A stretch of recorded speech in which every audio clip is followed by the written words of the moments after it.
ನಮಸ್ಕಾರ. ಈ ದಿನ ರಾಶಿ ಭವಿಷ್ಯಕ್ಕೆ ಹೋಗೋದಕ್ಕಿಂತ ಮುಂಚೆ ನಾನು ಕೆಲವು ವಿಚಾರಗಳನ್ನ ಹೇಳ್ಬೇಕು. ಏನಂತಂದ್ರೆ, ತುಂಬಾ ಜನ ಕೇಳ್ತಿರ ಸರ್, ನೀವು ಪದೇ ಪದೇ ಇದೇ ಇಂಟ್ರೊಡಕ್ಷನ್ ಹೇಳ್ತೀರಾ, ನಿಮಗೆ ತುಂಬಾ ಜನ ಬರಬೇಕು, ನಿಮಗೆ ದುಡ್ಡು ಮಾಡಬೇಕು ಅಂತ ಈ ತರ ಮಾಡ್ತೀರಾ ವಿಡಿಯೋಸ್ ಅಂತ ಕೇಳಿದ್ರು. ನೋಡಿ, ಕೋಟ್ಯಾಂತರ ಜನ ಈ ದೇಶದಲ್ಲಿ ಇದ್ದಾರೆ. ನಾನು ದಿನಕ್ಕೆ ಒಂದು 5ರಿಂದ 10 ಜನಕ್ಕೆ ಮಾತ್ರ ಕನ್ಸಲ್ಟೇಷನ್ ಕೊಡ್ಬೋದು. ಸೊ ಹಾಗಾಗಿ ಇದೊಂದು ಬಿಸ್ನೆಸ್ ಪರ್ಪಸ್ ಅಲ್ಲಿ ಮಾಡಕ್ ಸಾಧ್ಯ ಇಲ್ಲ. ಎರಡನೇದಾಗಿ ಬಂದು, ಜನಗಳಿಗೆ ಜ್ಯೋತಿಷರು ಭಯವನ್ನ ಹುಟ್ಟಿಸ್ತಾರೆ. ರೀಸೆಂಟ್ ಆಗಿ ಒಬ್ಬರು ಜ್ಯೋತಿಷರು ಹೇಳ್ತಿದ್ರು, ಏನಂದ್ರೆ ಯಾರೊಬ್ಬರು ನ್ಯೂಮರಾಲಜಿಸ್ಟ್, ಅವ್ರ ಹೆಸರು ಬೇಡ, ನನ್ನ ಕಸ್ಟಮರ್ ಅವ್ರು ನನಗೆ ಕಾಲ್ ಮಾಡಿದ್ರು, ನೀವು ಇಂಥ ಡೇಟಲ್ಲಿ ಹುಟ್ಟಿದ್ರೆ ಹಾಗಾಗಿ ನೀವು ಆತ್ಮಹತ್ಯೆ ಮಾಡ್ಕೊಳ್ತೀರಾ ಅಂತ ಹೇಳಿದ್ರು ಅಂತ.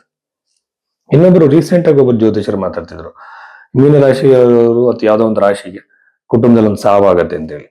ಯಾವ ಬೇಸ್ ಮೇಲೆ ಇದನ್ನ ಹೇಳ್ತಾ ಇದ್ದಾರೆ? ನ್ಯೂಮರಾಲಜಿ ಜ್ಯೋತಿಷನ ಅಥವಾ ಜ್ಯೋತಿಷದಲ್ಲಿ ಆಯುಷ್ಯನ ನಿರ್ಧಾರ ಮಾಡೋದು ಹೇಗೆ? ರಾಶಿಯಿಂದನೇ ನೀವು ಆಯುಷ್ಯನ ನಿರ್ಧಾರ ಮಾಡ್ಬಿಡ್ತೀರಾ? ಒಬ್ಬ ವ್ಯಕ್ತಿಯ ಆಯುಷ್ಯವನ್ನ ಕ್ಯಾಲ್ಕುಲೇಟ್ ಮಾಡೋ ವಿಧಾನ ನಿಮಗೆ ಗೊತ್ತಿದೆಯಾ? ಯಾವ ತರ ನೀವು ನೋಡ್ತೀರಾ? ಎಷ್ಟು ತರದ ಆಯುಷ್ಯಗಳಿದೆ? ಅಲ್ಪಾಯು, ಮಧ್ಯಾಯು, ಪೂರ್ಣಾಯು, ದೀರ್ಘ, ಇದರಲ್ಲಿ ಯಾವ ಕೆಟಗರಿ ಬೀಳ್ತಿದೆ, ಮತ್ತೆ ದಶ ಪೀರಿಯಡ್ ಯಾವ್ದನ್ನು ಅಪ್ಲೈ ಮಾಡೋದ್ರಲ್ಲಿ ಜನಗಳನ್ನ ಎದುರಿಸಿದ್ರೆ ಯಾಕೆ ಪೂಜೆಗಳು ಮಾಡಿಸ್ಲಿ, ನಿಮ್ಮ ಹತ್ರ ಜಮ್ ಸ್ಟೋನ್ಸ್ ತಗೊಳ್ಳಿ, ಅದು ನಿಮ್ಮ ಹತ್ರ ಇನ್ನೊಂದೇನೋ ಮಾಡ್ಲಿ ಅಂತನ. ಇದನ್ನ ಯಾವ್ದು ನಂಬಕ್ ಹೋಗ್ಬೇಡಿ. ಅದಕ್ಕೋಸ್ಕರ ನಾನು ಇಂಟ್ರೊಡಕ್ಷನ್ ಅಲ್ಲಿ ಇವೆಲ್ಲ ಹೇಳ್ತೀನಿ. ಜೊತೆಯಲ್ಲಿ ಇನ್ನೊಂದೇನಂತಂದ್ರೆ, ಜಾತಕವನ್ನು ನೋಡೋ ವಿಧಾನ ಜನಗಳು ಫಸ್ಟ್ ತಿಳ್ಕೊಬೇಕು. ರಾಶಿಯಿಂದಾಗ್ಲಿ ಹೆಸರಿಂದಾಗ್ಲಿ ತಿಳ್ಕೊಳಕ್ ಆಗಲ್ಲ. ವೇದಿಕ್ ಅಸ್ಟ್ರಾಲಜಿ ಅಂದ್ರೆ date of birth time correct ಆಗಿರ್ಬೇಕು, ನಿಮ್ಮ ಲಗ್ನ ಕರೆಕ್ಟ್ ಆಗಿ ಗೊತ್ತಿರೋ, ಲಗ್ನದಿಂದಲೇ ಮ್ಯಾಕ್ಸಿಮಮ್ ಬೇರೆದೆಲ್ಲ ಕನ್ಫರ್ಮೇಶನ್ಗೆ. ಲಗ್ನವನ್ನ ತಿದ್ದುವಾಗ ನಿಮ್ಮ ಹಿಂದಿನ ನಡೆದಿರೋ ಘಟನೆಗಳನ್ನ ಹೇಳಿ ಲಗ್ನ ಯಾವ್ದಂತ ಕಂಡುಹಿಡಬೇಕಾಗತ್ತೆ. ಸೊ ಈ ಲಗ್ನವನ್ನ ಕಂಡುಹಿಡಿಯುವಾಗ ಬರ್ತ್ ಟೈಮ್ ರೆಕ್ಟಿಫಿಕೇಶನ್ ಅಂತ ಏನ್ ಹೇಳ್ತಾರೆ, ಇದು ಬಹಳ ಸೂಕ್ಷ್ಮವಾಗಿರೋ ವಿಷಯ. ಇದು ಎಷ್ಟೋ ಜ್ಯೋತಿಷರುಗಳಿಗೆ ಇದು ಬರಲ್ಲ. ಸೊ ಇದಕ್ಕೆ ಪಾಸ್ಟ್ ಇವೆಂಟ್ಸ್ ಹೇಳಿದಾಗ ನಾವು ಅವರಿಗೆ ಜ್ಯೋತಿಷ ಗೊತ್ತಿದೆ ಅಂತ ನಂಬಬಹುದು. ಯಾಕೆಂದ್ರೆ ಭವಿಷ್ಯವನ್ನು ಹೇಳೋದನ್ನು ನಾವು ನಂಬಬಹುದು ಅವಾಗ. ಇದಾದ್ಮೇಲೆ ಪೂಜೆಗಳ ಬಗ್ಗೆನೂ ಅಷ್ಟೇ. ಯಾರು ಕೂಡ ಬಡವ ಶ್ರೀಮಂತ ಯಾವ ಜಾತಿ ಭೇದ ಕೂಡ ಜ್ಯೋತಿಷದಲ್ಲಿ ಇಲ್ಲ. ಯಾವುದೇ ತರದ ಭೇದ ಭಾವ ಇಲ್ಲ. ಇಲ್ಲಿ ಜ್ಯೋತಿಷದಲ್ಲಿ ಇರುವಂತದ್ದು ಕರ್ಮಫಲ ಆಧಾರವಾಗಿ ನಮಗೆ ಸಮಸ್ಯೆಗಳು ಒಳ್ಳೇದು ಕೆಟ್ಟದ್ದು ನಡೆಯುತ್ತೆ. ಕರ್ಮಗಳನ್ನ ಗ್ರಹಗಳು ಡೆಲಿವರಿ ಮಾಡ್ತವೆ. ಗ್ರಹಗಳಿಗೋಸ್ಕರ ಮಂತ್ರ ಜಪಗಳು ಮಾಡಿ, ದಾನಗಳನ್ನ ಮಾಡಿ, ಎಷ್ಟು ಫಿಲಂಥ್ರಫಿಕ್ ಆಗಿರುವಂತಹ ಆಕ್ಟಿವಿಟೀಸ್, ದಾನ ಧರ್ಮಗಳ ಬಗ್ಗೆ ಋಷಿ ಮುನಿಗಳು ಮಾತಾಡಿದ್ದಾರೆ. ಎಲ್ಲರಿಗಿಂತ ಮೇನು ನಮ್ಮ ಡೆಸ್ಟಿನಿನ ಒಪ್ಕೊಳ್ಳುವಂಥದ್ದು. ಯಾಕೆಂದ್ರೆ ಜ್ಯೋತಿಷ ಅನ್ನುವಂಥ ಆಧ್ಯಾತ್ಮಿಕವಾಗಿ ವ್ಯಕ್ತಿ ಎಷ್ಟು ಮುಂದುವರಿತಾನೆ ಅಂತ, ಯಾವ ಕಾರ್ ಆಗ್ಲಿ ಪ್ರಾಪರ್ಟಿ ಇದನ್ನ ಮಾಡ್ತಾನೆ ಅಂತ ತಿಳ್ಕೊಳ್ಳೋದಕ್ಕಲ್ಲ. ಇಷ್ಟೆಲ್ಲ ವಿಷಯಗಳಿದ್ದಾಗ ನಾವು ಕರುಮುಲಿಮಾಲ, ನ್ಯೂಮರಾಲಜಿ, ಟ್ಯಾರೆಟ್ ಕಾರ್ಡು, ಆಮೇಲೆ ಮ್ಯಾಜಿಕಲ್ ರೆಮಿಡಿಗಳ ಬಗ್ಗೆ ಜನಗಳು ಮೋಸ ಮಾಡಬಾರ್ದು. ಇದೊಂದು ವಿಜ್ಞಾನ. ಇದ್ರ ಬಗ್ಗೆ ಜನಗಳಿಗೆ ಅರಿವು ಬರಲಿ ಅಂತ ಮಾತ್ರ ನಾನು ಇಂಟ್ರೊಡಕ್ಷನ್ ಮಾತಾಡ್ತೀನಿ. ಸೊ ನಿಜವಾದ ಜ್ಯೋತಿಷದ ಬಗ್ಗೆ ನಿಮಗೆ ಒಂದು ಜಾತಕ ನೋಡೋ ಪದ್ಧತಿ ನಿಮಗೆ ಗೊತ್ತಾಗಬೇಕು ಅಂದ್ರೆ ನೀವು ಭೈರವೇಶ್ವರ ಬುಕ್ ಮಾಡಿ ನಿಮ್ಮ ಜಾತಕದ ಪರಿಶೀಲನೆ ನಾವು ಮಾಡ್ತೀವಿ. ತುಲಾ ರಾಶಿ 2026 ಫೆಬ್ರವರಿ 15ನೇ ತಾರೀಕು ನಂತರದಲ್ಲಿ ತುಲಾ ರಾಶಿಯವರಲ್ಲಿ ಏನೇನು ಬದಲಾವಣೆಗಳನ್ನ ಎಕ್ಸ್ಪೆಕ್ಟ್ ಮಾಡಬಹುದು ಅನ್ನೋದನ್ನ ನೋಡೋಣ. ಮುಖ್ಯವಾಗಿ ನನಗನ್ನಿಸ್ತದ್ದು ಚತುರ್ಥ ಭಾವ. ಚತುರ್ಥ ಅಂದ್ರೆ ತಾಯಿ, ಪ್ರಾಪರ್ಟಿ, ಸಿಂಹಾಸನ ಸ್ಥಾನ ಅಂತ ಹೇಳ್ತಾರೆ. ಮಲ್ಟಿಪಲ್ ಇಂಟರ್ಪ್ರಿಟೇಷನ್ಸ್ ಆ ಒಂದು ಚತುರ್ಥ ಭಾವಕ್ಕೆ ಇದೆ. ಸುಖ ಭಾವ ಕೂಡ. ಇಲ್ಲಿ ಇರುವಂತ ಗ್ರಹಗಳನ್ನ ನೋಡ್ತಿದ್ರೆ ಅಗೈನ್ ಇದು ಬಂದು ಪ್ರಾಪರ್ಟಿ ಖರೀದಿ ಅವಕಾಶ. ಒಂದು ಹೊಸ ಪ್ರಾಪರ್ಟಿ ಖರೀದಿ ಆಗ್ಬೋದು, ವೆಹಿಕಲ್ ಖರೀದಿ ಆಗ್ಬೋದು, ಅಭಿವೃದ್ಧಿ ಆಗ್ಬೋದು. ಈ ಒಂದು ಯಾವುದೋ ಒಂದು ಪೊಸಿಷನ್ ಟ್ರೈ ಮಾಡ್ತಿರ್ಬೋದು, ಪದವಿಗೆ, ಆ ಪದವಿ ಸಿಗೋ ಸಾಧ್ಯತೆಗಳು ನಿಮ್ಗೆ ಇರ್ಬೋದು.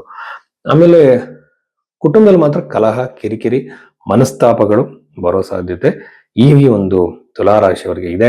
ಹಾಗೇನೆ ಚತುರ್ಥದಲ್ಲಿರುವಂತ ಗ್ರಹಗಳು ಪ್ರಾಪರ್ಟಿನ ಕೊಟ್ಟರು ಕೂಡ ಕುಟುಂಬದಲ್ಲಿ ಕಿರಿಕಿರಿಗಳನ್ನ ಕ್ರಿಯೇಟ್ ಮಾಡುತ್ತೆ. ಹಾಗೇನೆ ಪಂಚಮ ಭಾವ ಬಹಳ ಚೆನ್ನಾಗಿದೆ, ಬಟ್ ಅಷ್ಟೇ ಎಫೆಕ್ಟಿವ್ ಆಗಿ ಇಲ್ಲ. ಇದರಿಂದ ಏನಾಗುತ್ತೆ, ಮಕ್ಕಳಿಂದ ನೋವು, ಟೆನ್ಷನ್ಗಳು, ಮಕ್ಕಳ ಜೊತೆ ಮನಸ್ತಾಪಗಳು ಬರೋ ಸಾಧ್ಯತೆಗಳು ಅತಿ ಹೆಚ್ಚಾಗಿ ಈ ತುಲಾ ರಾಶಿಯವರಿಗೆ ಇದೆ.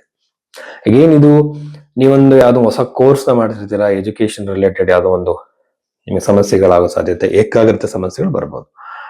ಪ್ರೇಮಿಗಳಿಗೆ, ನೀವು ಯಾರನ್ನ ಇಷ್ಟಪಟ್ಟಿರ್ತೀರಾ, ನಿಮ್ಮಿಂದ ಅವ್ರು ದೂರ ಆಗ್ಬೋದು, ಕಿರಿಕಿರಿ ಆಗ್ಬೋದು, ಬ್ರೇಕಪ್ ಆಗುವಂತ ಸಾಧ್ಯತೆಗಳು ಈ ಒಂದು ತುಲಾ ರಾಶಿಯವರಿಗೆ ಅತಿ ಹೆಚ್ಚಾಗಿದೆ ಅಂತ ಹೇಳ್ಬೋದು. 6ನೇ ಮನೆ ಇರುವಂತದ್ದು ಕೂಡ ಪ್ರಾಪರ್ಟಿ, ಹಳೆ ಪ್ರಾಪರ್ಟಿ, ಪಿತ್ತರಿತ ಸ್ವತ್ತು ಸಂಬಂಧ ಒಂದು ಡಿಸ್ಪ್ಯೂಟ್ಗಳು ಸಾಧ್ಯತೆಗಳಿಗೆ ಜಾಸ್ತಿ. ಎಗೇನ್ ಇಲ್ಲಿ ನನಗೆ ಅನಿಸ್ತಿರೋದು ಸಾಲ ಹೆಚ್ಚಾಗುವಂತ ಸಾಧ್ಯತೆ, ಸಾಲಕ್ಕೆ ಸಂಬಂಧಪಟ್ಟಂತ ಟೆನ್ಷನ್ಗಳು, ಸಾಲದ ಸುಳಿಯಲ್ಲಿ ಸಿಗಾಕುವಂತ ಸಾಧ್ಯತೆಗಳು ಹೆಚ್ಚಾಗಿರುತ್ತೆ. ಸೊ ನಾನು ಕೆಲವರಿಗೆ ಒಂದು ಹೇಳ್ತಿರ್ತೀನಿ, ಒಂದು ಕೊಟೇಶನ್, ಇಷ್ಟವೆಂದು ಅಗತ್ಯವಿಲ್ಲದ ವಸ್ತುಗಳನ್ನು ಕೊಳ್ಳಬೇಡ ಅಂತ. ಸೊ ತುಂಬಾ ಜನ ಏನ್ ಮಾಡ್ತಾರೆ, ಅದಿಷ್ಟ ಆಯ್ತು ತಗೊಂಡೆ ಅಂತ ಹೇಳ್ತಾರೆ, ಬಟ್ ಅಲ್ಲಿ ನಮಗೆ ಅದು ಪರಿಣಾಮಗಳು ಅದನ್ನ ತೀರ್ಸೋಕ್ ಸಾಧ್ಯನಾ, ಇವೆಲ್ಲ ಸಾಧ್ಯತೆಗಳನ್ನ ಯಾರು ಯೋಚನೆ ಮಾಡೋದಿಲ್ಲ. ಸೊ ತೀರ್ಸೋಕ್ ಶಕ್ತಿ ಇಲ್ಲ ಅಂದ್ರೂ ಕೂಡ ತಗೊಂಡು ನಾನು ಮನಸ್ಸು ಇಚ್ಛೆ ಮಾಡ್ತೀನಿ ಅಂತ ಹೋಗಿ ಸಿಗಾಕೊಳ್ತಾರೆ. ಮನುಷ್ಯ ನೋಡಿ, ಪ್ರಾಣಿ ಸಹಜವಾಗಿರೋ ಗುಣ ನಮ್ಮಲ್ಲಿ ಇದ್ದೇ ಇರುತ್ತೆ. ಮನುಷ್ಯ ಒಬ್ಬ ಪ್ರಾಣಿ ಅಲ್ವಾ, ಬಟ್ ಸೆಲ್ಫ್ ಕಂಟ್ರೋಲ್ ಅನ್ನೋದು ಇದೆಯಲ್ಲ, ಅದು ನಿಮ್ಮನ್ನ ಎಲ್ಗೋ ತಗೊಂಡೋಗುತ್ತೆ. ನಾವು ಸೆಲ್ಫ್ ಕಂಟ್ರೋಲ್ ಮಾಡ್ಕೊಳಲ್ಲ, ಆ ಒಂದು ಕಂಟ್ರೋಲೇ ಇರಲ್ಲ. ಮನಸ್ಸು ಇಚ್ಛೆ ಏನ್ ಬೇಕೋ ಅದ್ ಮಾಡಕ್ ಹೋಗ್ತೀವಿ. ಯಾವ ಮನುಷ್ಯ ತನ್ನನ್ನು ಕಂಟ್ರೋಲ್ ಮಾಡ್ಕೊಂತಾನೆ ಅವ್ನು ಸಕ್ಸಸ್ಫುಲ್ ಆಗಿರ್ತಾನೆ. ಯಾಕಂದ್ರೆ ಮನುಷ್ಯ ಎಲ್ಲಾ ಆಸೆಗಳನ್ನ ಈಡೇರಿಸ್ಕೊಳಕ್ ಆಗಲ್ಲ. ಹಂಗಾಗಿ ಕಂಟ್ರೋಲ್ ಬಹಳ ಮುಖ್ಯ. ಆ ಒಂದು ಆತ್ಮ ಸಂಯಮ ನಾವು ಮಕ್ಕಳಿಗೆ ಅದನ್ನ ಕಲಿಸ್ಬೇಕು. ಇನ್ನ ವೈವಾಹಿಕ ಜೀವನ ಸ್ವಲ್ಪ ಹದಗೆಡುವ ಸಾಧ್ಯತೆ, ಕಿರಿಕಿರಿ ಸಾಧ್ಯತೆ, ಸೆಪರೇಷನ್ ಚಾನ್ಸಸ್ಗಳಿದೆ. ಕೇರ್ಫುಲ್ ಆಗಿ ಕಮ್ಯುನಿಕೇಟ್ ಮಾಡಿ, ಸಮಸ್ಯೆಗಳಿದ್ದಾಗ ಅದನ್ನ ಮಾತಾಡಿ ಬಗೆಹರಿಸ್ಕೊಳ್ಳಿ ತುಲಾ ರಾಶಿಯವರು. ಆಮೇಲೆ ಹೊಸ ಬಿಸ್ನೆಸ್ ಟ್ರೈ ಮಾಡ್ತಿದ್ದೀರಾ, ಸಕ್ಸಸ್ ಖಂಡಿತವಾಗ್ಲೂ ಇದೆ. ಲಾಭ ಕಡಿಮೆ ಇರ್ಬೋದು, ಸಕ್ಸಸ್ ಸಿಗುತ್ತೆ. ಎಗೈನ್ ನಿಮಗೆ ಉದ್ಯೋಗದ ಅವಕಾಶ ಖಂಡಿತವಾಗ್ಲೂ ಇದೆ. ಉದ್ಯೋಗದಲ್ಲಿ ಅಭಿವೃದ್ಧಿ ಆಗುತ್ತೆ, ಹೊಸ ಉದ್ಯೋಗ ಪ್ರಾಪ್ತಿ ಆಗುತ್ತೆ, ಇಂಟರ್ವ್ಯೂಸ್ ಕೊಟ್ಟಿದ್ರೆ ಸಕ್ಸಸ್ ಸಿಗುತ್ತೆ. ಅನಾಯಾಸವಾಗಿ ಸಿಗೋ ಸಾಧ್ಯತೆಗಳು ಬಹಳಷ್ಟು ಇದೆ ಅಂತ ಹೇಳ್ಬೋದು. ಆಮೇಲೆ ತುಲಾ ರಾಶಿಯವರು ಏನೋ ಸೋಷಿಯಲ್ ಮೀಡಿಯಾಗಳಲ್ಲಿ ಇದ್ರೆ ಅವ್ರಿಗೆ ಸಕ್ಸಸ್ ಸಿಗುತ್ತೆ. ಅವ್ರೇನಾದ್ರು ಕಂಟೆಂಟ್ ಕ್ರಿಯೇಟರ್ಸ್ ಆಗಿದ್ರೆ, ವ್ಲಾಗರ್ಸ್ ಆಗಿದ್ರೆ, ಅವರೆಲ್ಲರಿಗೂ ಕೂಡ ಒಂದು ಸಕ್ಸಸ್ ಸಿಗ್ಬೋದು. ಒಂದು ದೊಡ್ಡ ಒಂದು ಬ್ರೇಕ್ ಥ್ರೂ ಅಂತಾರೆ, ಅದು ಸಿಗೋ ಸಾಧ್ಯತೆಗಳು ಅತಿ ಹೆಚ್ಚಾಗಿದೆ. ಬಟ್ ಎಗೈನ್ ಇಲ್ಲಿ ಜನ್ಮ ಕೊಂಡ್ಲಿ ನೋಡ್ಬೇಕು. ಶುಕ್ರ ಸೋಷಿಯಲ್ ಮೀಡಿಯಾ ಕಾರಕನಾಗಿರೋದ್ರಿಂದ ಶುಕ್ರ ಹೇಗಿದ್ದಾನೆ ನಿಮ್ಮ ಜಾತಕದಲ್ಲಿ ನೋಡ್ಬೇಕು. ಎಕ್ಸಾಲ್ಟೆಡ್, ಡೆಬಿಲಿಟೇಟೆಡ್, ಅಥವಾ ಎನರ್ಜಿ ಹೇಗಿದೆ.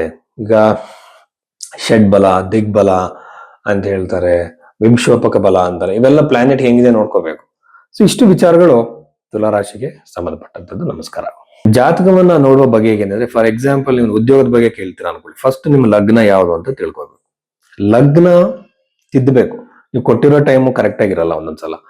ಲಗ್ನವನ್ನು ತಿದ್ದಬೇಕು ಅಂದ್ರೆ ನಿಮ್ಮ ಪಾಸ್ಟ್ ಇವೆಂಟ್ಸ್ ನಡೆಯೋದನ್ನೆಲ್ಲ ನೋಡಿ ಜಾತಕ ಅವ್ರದ್ದೇನ ಅಂತ ಫಸ್ಟ್ ತಿಳ್ಕೊಂಡು, ಆಮೇಲೆ ಲಗ್ನದಿಂದ, ರಾಶಿಯಿಂದ, ಸೂರ್ಯನಿಂದ, ಪಾದ ಲಗ್ನದಿಂದ, ದಶೆ, ವಿಂಶೋತ್ತರ ದಶೆ, ಚರದಶೆ, ಯೋಗಿನಿ ದಶೆನ ಅಪ್ಲೈ ಮಾಡ್ಬೇಕು.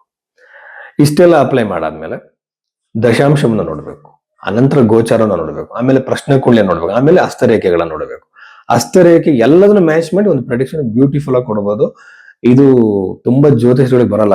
ಯಾರೋ ಒಬ್ರು 2 ಗಂಟೆಲಿ ಜ್ಯೋತಿಷ ಕಲಿಸ್ತೀನಿ ಅಂತ ಮೊನ್ನೆ ಆಡ್ ಹಾಕಿದ್ರು. ಆತರ ಕಲಿಯಕ್ಕಾಗಲ್ಲ. ಭಗವಂತನ ಒಂದು ಆಶೀರ್ವಾದ ಇದ್ರೆ ಕಲಿಬಹುದು. ಅದಕ್ಕೊಂದೊಂದು ಶಿಸ್ತು ಬೇಕಾಗತ್ತೆ. ಹಾಗಾಗಿ ಆ ಬಗ್ಗೆ ನಿಮ್ಮ ಜಾತಕ ತೋರಿಸ್ಬೇಕು ಅಂದ್ರೆ ನೀವು ನನ್ನನ್ನ ಅಶೋಕ್ ಕುಮಾರ್ ಬೇರವೇ ಅಷ್ಟೋ ನನಗೆ ಭೇಟಿ ಆಗ್ಬೋದು. ನಮಸ್ಕಾರ.